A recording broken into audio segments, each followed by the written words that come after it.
అలిపిరి మార్గం ద్వారా తిరుమల కొండపైకి నడిచి వెళ్ళు దారి. ఇక్కడ మీరు చూస్తున్నారు మొదటి రాజగోపురం. దీనిని 1489 క్రీస్తు శకం 1489లో సాల్వ నరసింహరాయలు నిర్మించారు. ఇక్కడ మీరు చూస్తున్నారు కూర్మ అవతారం. అలిపిరి మార్గంలో రెండవ రాజగోపురం.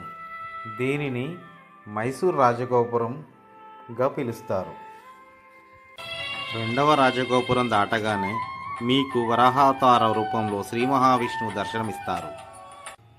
భక్తులు తమ కోరిన కోరికలు తీర్చాలని కోనేటి రాయునికి ఈ విధంగా మొక్కులు చెల్లించుకుంటారు. గోవింద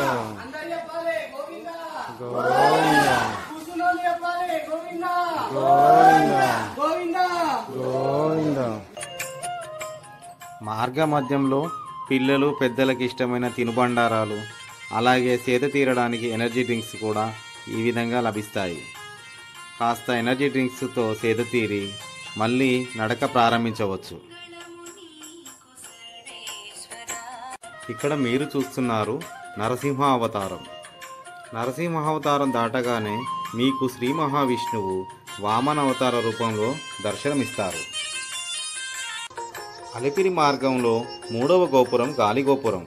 16వ శతాబ్దానికి చెందిన ఈ గాలిగోపురంను అగ్రగోపురంగా పిలుస్తారు. దీనిని సూర్యవంశస్థులైన మట్ల కుమార అనంతరాజు తన తండ్రి తల్లి జ్ఞాపకార్థం నిర్మించారు. ఈ గాలిగోపురం నామాలు, శంకు, చక్రాలతో చాలా అందంగా ఉంటుంది. గాలిగోపురం దాటగానే మీకు కోదండరామస్వామి దేవాలయం దర్శనమిస్తుంది. అలిపిరి మార్గం గాలిగోపురం దాటగానే టిఫిన్ సెంటర్లు. ఇక్కడ అల్పాహారం భుజించి నడక కొనసాగించవచ్చు. ఇక్కడ మీరు చూస్తున్నారు పరశురామ అవతారం.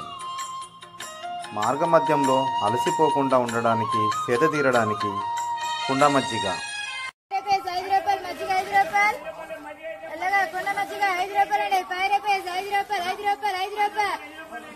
ఇక్కడ మీకు దర్శనమిస్తుంది బలరామ అవతారం. అలిపిరి మార్గంలో ఇక్కడ కనబడుతుంది పక్కనే గల కిందికి దిగుతారు. ఇక్కడ మీరు చూస్తున్నారు కృష్ణావతారం. మార్గ మధ్యంలో మీకు వన్యప్రాణులు, జింకలు, దుప్పులు, అడవి పక్షులు ఎంతో అందంగా దర్శనమిస్తాయి.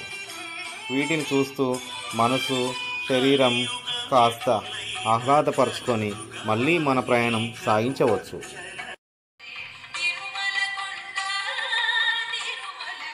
ఇక్కడ మనం చూస్తున్నాము లక్ష్మీ నరసింహస్వామి ఆలయం. ఈ లక్ష్మీ నరసింహస్వామి ఆలయం దాటగానే కాస్త ముందుకెళ్తే మనకు ఇక్కడ కనిపిస్తుంది రోడ్డు మార్గము.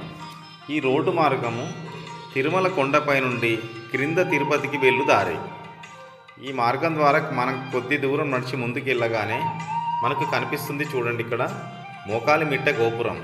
తిరుమల 7 కొండలలో ఇది చివరి కొండగా పిలుస్తారు. ఈ మోకాలిమిట్ట గోపురమును మనము మోకాల ద్వారా ఎక్కినాము అంటే మోక్ష మార్గం లభిస్తుందని భక్తులందరి ప్రగాఢ విశ్వాసం.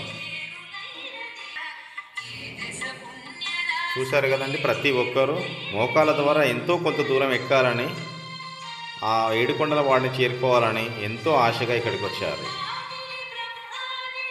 మనము మోకాలిమిట్ట గోపురం దాటి పైకి వెళ్ళగానే మనకి ఇక్కడ కనిపిస్తుంది, ఇదే చివరి మెట్టు. తిరుమలకు మనము ఇప్పుడు చేరుకున్నాము. చూడండి తిరుమల వైభవం ఎంత బాగుందో.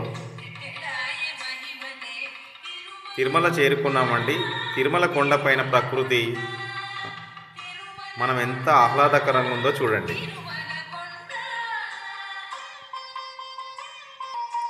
ఓం నమో వెంకటేశాయ.